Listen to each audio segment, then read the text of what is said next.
Let's learn पे. पे के नीचे कितने नुक्ते?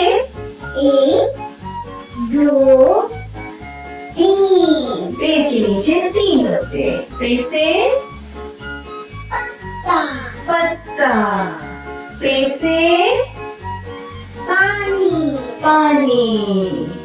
पे से प्याज.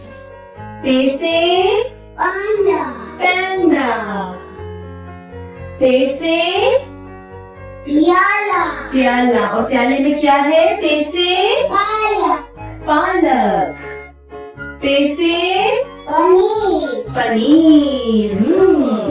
पे से पतंग. पे से पपीता. और पे से पंखा. शाबाश. चलिए आप पे लिखते हैं. आपको नुक्ता नजर आ रहा है? पेन कैसी बना है?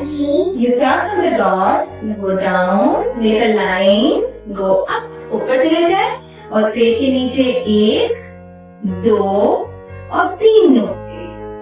3. अब आप भी बनाएंगी पे? बनाए.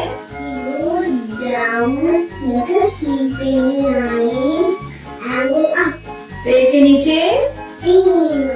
बनाए. 1